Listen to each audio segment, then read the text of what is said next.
Before I get started, I'd like to put this out. I feel it makes people feel more comfortable. If you are offended by snappy little catchphrases such as "fuck you, you cum guzzling hose bag," or "shut your cock holster, you pig fucking bitch," don't worry, I don't use either one of those. My mom's here tonight, and I don't say that kind of shit in front of her. Also, if I seem nervous, it's because I am. Not because I'm up here, I love doing this. I found out yesterday morning that I may be getting sued by McDonald's. Wait a minute. There's one right across the street. I'm in enough trouble as it is. So let's just refer to them as Scuba Steve. This past Saturday, I was in Portland, Oregon, performing at a fundraiser for a Scuba Steve house. Right in the middle of my set, my mic went dead. This voice came over the PA and announced, "Ladies and gentlemen, we have surpassed our goal of $24 million. Everybody cheered, my mic came back on. And I'm standing there trying to remember where I was at with all these people staring at me just like y'all are doing. But all that kept going through my head was $24 million. Really? $24 million. And before I could stop myself, the words started coming out of my mouth. I said, "Hey, this is how big of a house does this fucking clown need? I've been to the circus. I've seen 30 of them get out of a Mini Cooper. He doesn't need a $24 million house." It was right about this time I heard a flapping noise. And by the time I realized what it was too late. It was Scuba Steve, and he fucking tackled me. And he was on top of me going, "You son of a bitch, I'm gonna stick that microphone up your ass." Now I know I should have been scared, but he had that big smile painted on his face, so it's actually kind of funny. For the record, he did not stick my mic up my ass. He tied my dick into a balloon animal. Well, to be honest, it was more of a cherry stem with a knot in it, but you get the idea. So, I'm sitting in the airport worrying about how I'm going to explain to my wife and kids that Scuba Steve kicked my ass. This old man came up to me and said, "Are you okay?" And I said, "Yeah, I just have some shit on my mind." And he said, "Well, remember, Jesus is the answer." And I said, "I don't think he is this time, sir." And he put his hand on my shoulder and said, "Trust me, son, Jesus is always the answer." So I said, "Great. Now that I know who stole my kid's bike, I just need to figure out how to get it back." On the way here tonight, we heard a commercial for one of those boner pills. And the disclaimer said, "Consult your physician before taking said pill, because an erection may cause an unsafe drop in blood pressure, a loss of consciousness, or even blindness." Hey, if your dick is so big that a hard-on is going to cause you an unsafe drop in blood pressure, a loss of consciousness, or even blindness, should you be trying to get a boner? That makes about... Yes? It was a woman that said that. You don't understand about boners. That makes about as much sense as toothpaste commercials saying 4 out of 5 dentists recommend our toothpaste. 4 out of 5 dentists recommended anything that has to do with oral hygiene is kind of like 4 out of 5 pregnant women recommended some type of birth control. It doesn't make any sense. Dentists make their living fixing your wrecked teeth. Why would they recommend anything good for it? So when I see a commercial that says all dentists hate this shit, then maybe I'll give it a try. But until then, I'll keep making my own toothpaste out of baking soda and cat piss. Hey, it's cheap and it works good, see? My friend Brian recently switched cell providers, so he got a new number. Well, apparently, he forgot that he gave me his new number. Earlier tonight, he called me, and when I answered, he just started going, "Oh,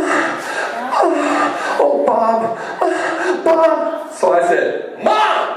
Mom! Dr. Thompson told you to stop calling me while you're masturbating. This is not okay." He hung up. I tried to call him back so I could laugh at him, but he wouldn't answer, so, fuck him, that's what he gets. This afternoon, I was at the post office, and I'm standing in this long line, and there's a lady behind me with her daughter. She was the cutest little girl. Could have been more than 5 or 6 years old. And she was very well behaved for about 10 minutes, and then she went ape shit crazy. Her mom snatched her and did that mother talking through the teeth thing. She said, "If you don't stop, I'm going to tell your father." Little girl stared into her mother's eyes and said, through her teeth, "Go ahead." And I'll tell your father that I saw you with my daddy's pee-pee in your mouth. Hey, have you ever stopped to wonder how many times your mom kissed you right after she finished blowing your dad? I mean, before now. You're welcome for that. When I was growing up, I never saw my parents getting busy. I did see my friends' parents getting down one time when I spent the night. I was mesmerized. I couldn't stop watching. Believe it or not, it wasn't even awkward. Well, at first. It got a little awkward when they realized I was at the foot of their bed masturbating. It got a little more awkward when I found out the only reason they noticed I was there is I accidentally came on his dad's foot. They said I wasn't allowed to spend the night anymore. I tried to reason with his dad. I was like, come on, dude. You remember what it's like to be 21 and horny?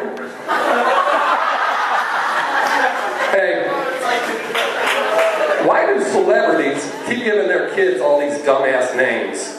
Like little Kim, she just named her daughter Royal Rain.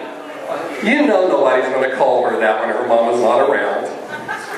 Kim and Kanye named their daughter Northwest. That's fucking stupid. Michael Jackson named one of his kids Blanket. I heard the full name was Richard Blanket, and his publicist said, "Don't drop the Richard part." Your children's names are one of the most important choices you'll make as a parent. My wife and I put a lot of thought into our kids' names. Now, we'll admit, I did suggest naming our son Santa Claus Pizza Beer.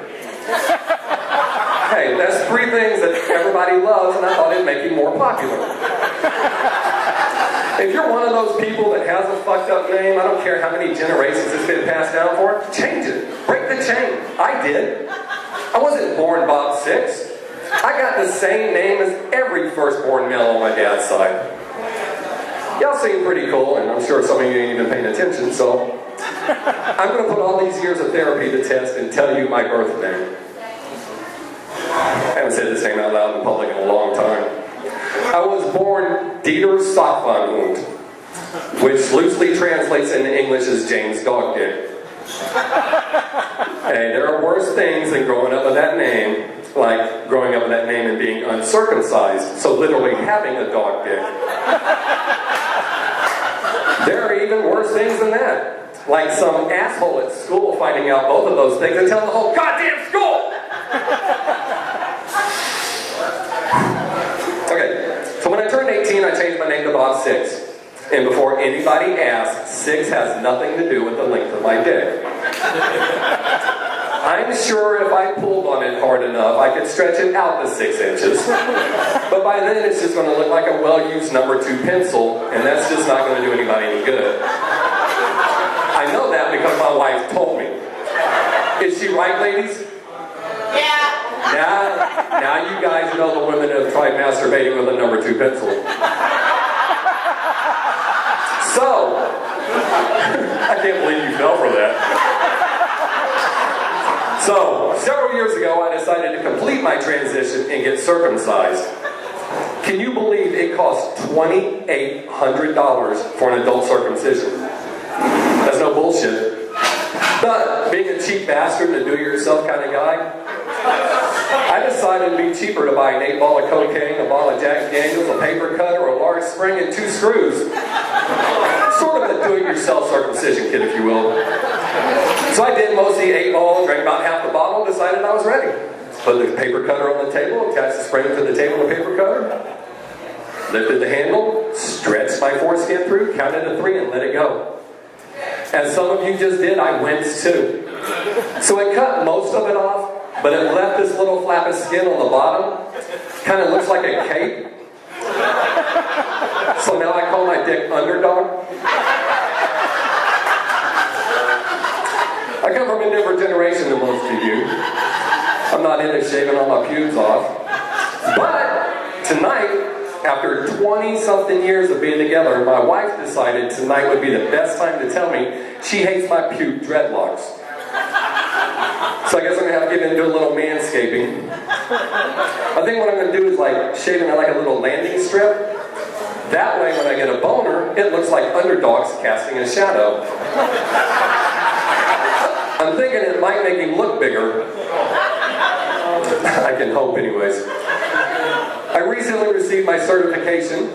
I am now a licensed masturbator instructor. I don't have my website up yet, but as soon as I do, you can go there and ask questions, get free tips, read up on the history of masturbation. There'll be some trivia too. For example, does anybody know what this is called? The shocker, that's right. 2 in the pink, 1 in the stink for those of you that didn't answer. But did you know that this is the real shocker? 1 in the pink, 2 in the stink. Trust me, if you try that, somebody's going to be shocked. Hey, here's one for you guys. Those of you that like to do the backdoor boogie, but your partner won't let you. That means butt fucking. You can do it yourself. All you gotta do is turn your hand around like this. That's butt fucking your hand. I recently started wearing condoms when I masturbate. It makes cleanup quicker. Increases the amount of places you can do it. Like in church. In the car on the way here. Sitting right down there when I wait for your turn to get up here on stage. I think the only thing funnier than people that deny that they masturbate are those few that actually don't. They all say the same dumbass thing. I don't have to masturbate. No shit, nobody does. We do it because it feels good. And I don't understand how you can hate yourself so much that you would deny that little pleasure that is only about you, and that afterwards doesn't require any cuddling or conversation or explanations, or as is in most cases with me, apologies. And for some reason, a lot of people ask me if I'm gay. I don't know where that shit comes from. I don't act gay. I know that I'm not because I've thought about it. Wait, not hey, thought about it. I mean, I've wondered, is there any possibility that I could be? And I know I'm not because I don't find anything sexually attractive about men. I cry when the doctor sticks his finger in my ass, so I could never imagine having a dick in my ass. And growing up, my best friend was gay. We're still friends to this day, and if I was going to be gay, it would have been with him. I didn't know he was gay for the first couple of years. I just thought all those blowjobs he was giving me was because my girlfriend wouldn't do it. So as you can see, he set the best friend bar pretty fucking high.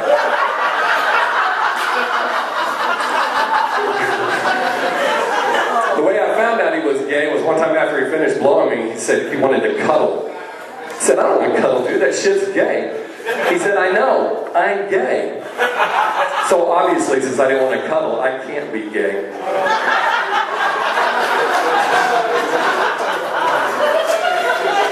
I'm sure right about now, some of you are wondering, no, I am not on drugs. I've been clean since January 24th, 1987. Thank you. That was the first time. I will admit, drugs were a lot of fun in the beginning, but they got out of control. I'd stay up all night doing dope, sleep all day. Up all night doing dope, sleep all day. I started missing a lot of important shit, like school, work, my birthday. 1985. Hey, for those of you that had a wild night out, got all fucked up, forgot a couple hours, ain't shit. Try forgetting an entire year. Of all the things I've forgotten, there are some things that even if I did remember, I'd say I didn't. For example, me and my wife were at my friend's house the other night, and he said, dude, you remember that time we went to the petting zoo, and we rubbed salt in our ass cracks, and then when no one was looking, we pulled our pants down and let the animals lick the salt? I said, no, I do not remember that. And, unless you can prove it, don't be telling people that shit. Turns out, he has pictures.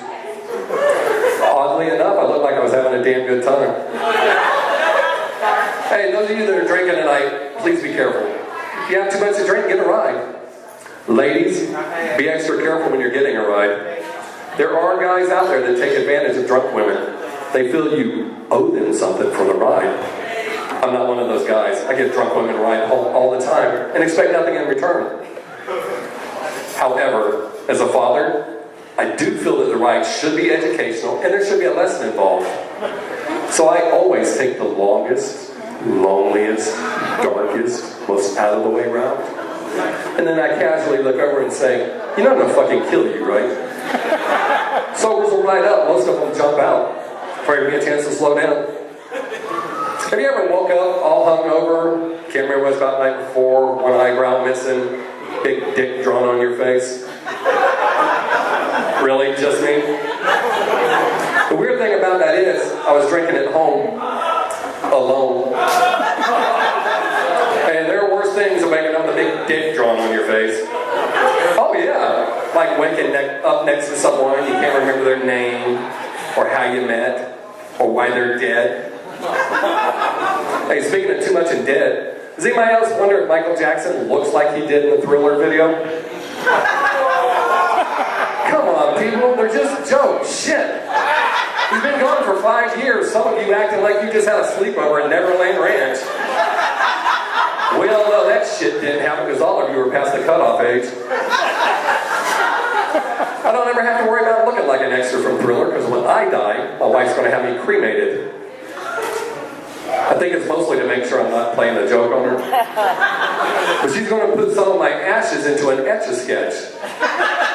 That way my great-great-great-grandkids can play with me if they want to. I think a lot about dying, and I hope that when I die, I just drop dead. No warning, just game over. However, I hope it's right when I'm trying something that someone has convinced me to try by saying, come on man, it won't kill you. Or when somebody asks me to do something I don't want to do and I say I'd rather die first. Ooh! Or right as I end my set, right as soon as I said, that is my time man, Bobb, Sixx, peace, lights out, that would be fucking awesome. I'm going to leave y'all with this.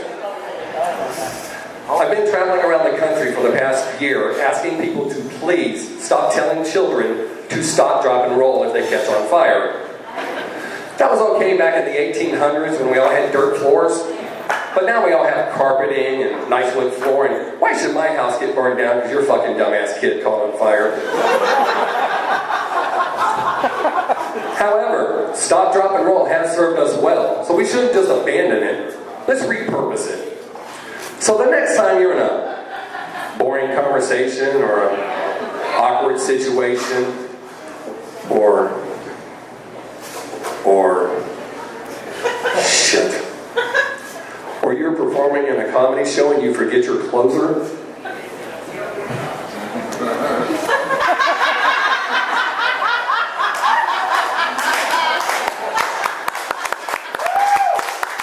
and that is my time. Thank you for sharing your laughter with me. I am Bobb Sixx. Come find me on Facebook and Twitter. Peace.